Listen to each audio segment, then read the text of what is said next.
Ladies and gentlemen, I'd like to welcome you all to the stadium today for the official opening of Ibrox's Den.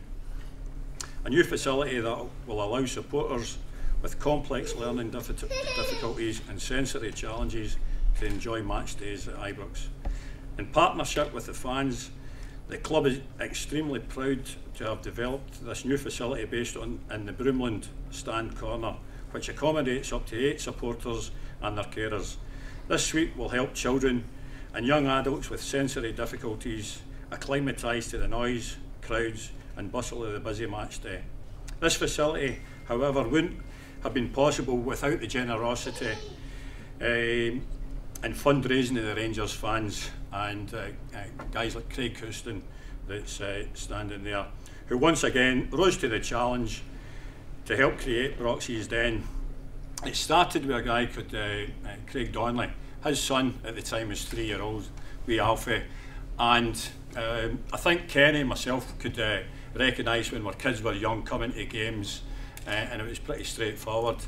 Well, Craig's son, he could never bring his son to the games, and it took a lot of effort to raise £46,000 from a lot of generous people, but mainly Rangers fans, from organising a match on the pitch that the directors of the football club allowed us to get the use of, and allowed us the space to build Ibrox's Den, and a lot of credit goes to the directors.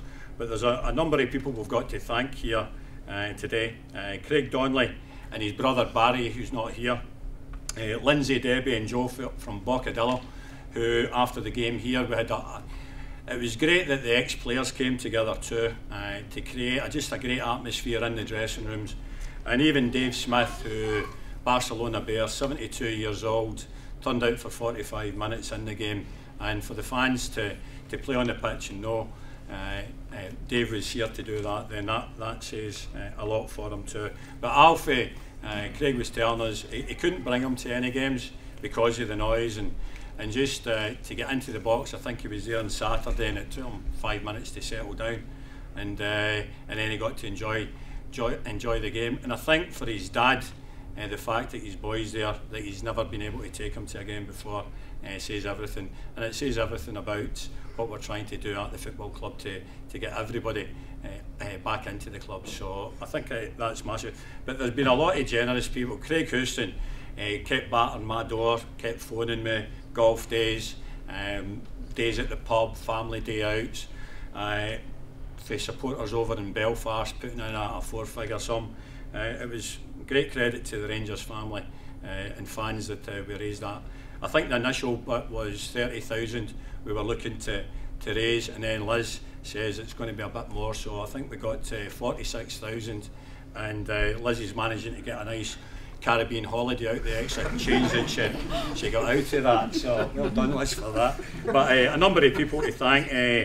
Dougie Aiken, who was involved in the construction of the sensory room, and he gave his time generously, so thanks to Dougie. To Bruce Newland, he was the architect who designed the room and he gave his time for free.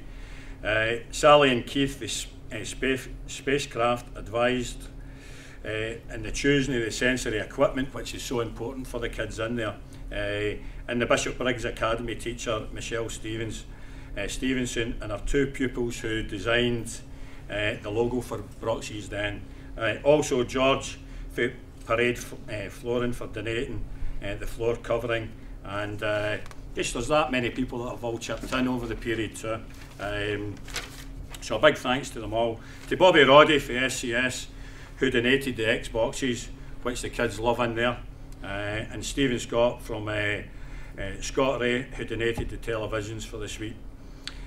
There were many people that helped on this project, and a big thanks to especially the club, the Stuart, from the directors for giving their time and putting a lot of energy into that too. Finally, I'd like to thank Liz, who was in charge of the build and getting it in place for the official opening, which is today, and I'll pass over to Liz.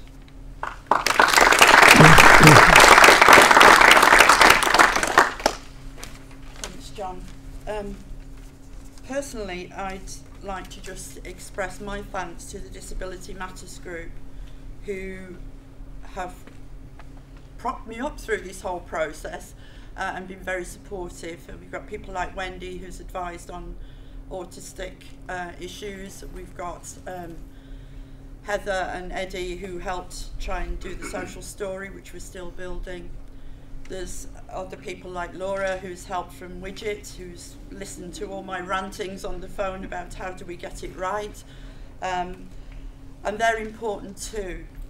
When we started this off, we took on board the fact that there are a lot of kids whose needs are not addressed, and fans whose needs are not addressed in the stadium. And we didn't really want to put everybody into pockets or boxes, but we wanted to create something that supported a wider range of difficulties that perhaps aren't initially recognised by other people. There's a lot of publicity last week, as you probably all saw, about the kinds of things, the kinds of challenges that some of our kids face, particularly within the autistic spectrum. And we wanted to say, how do we actually address this? So what we've taken is a space that the club didn't really utilise very well, and with the challenge from the fans who started pouring money at us, we had to actually get up and start running with it. So we looked at the space, looked at what we needed, and then said, how do we best do this? So we've got 3 zones within the space, Brox's Den.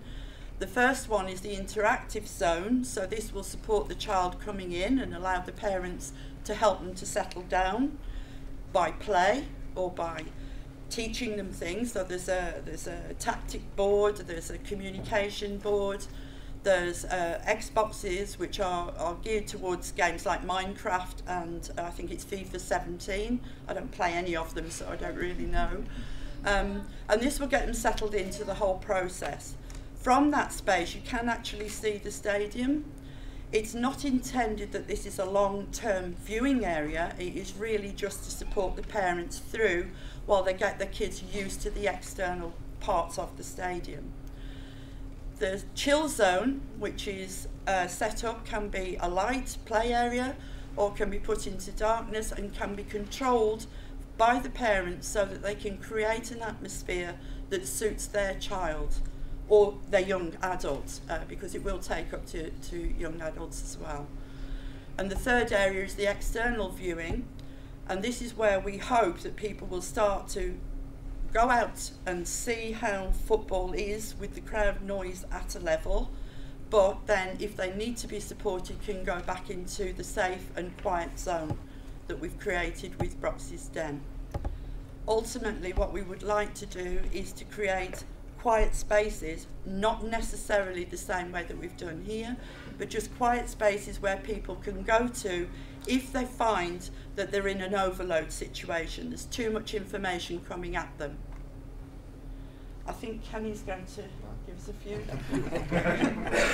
Not at all. It's just really happy to be involved with this, because I couldn't imagine having to come to a football match or anything without the family. So this facility to allow families to come who potentially couldn't come before it's fantastic to be involved in, and it's going to be a great facility when it's opened up. So yeah, thanks for everybody who put their time, their effort and their money in it, because it's a fantastic facility to be opening up.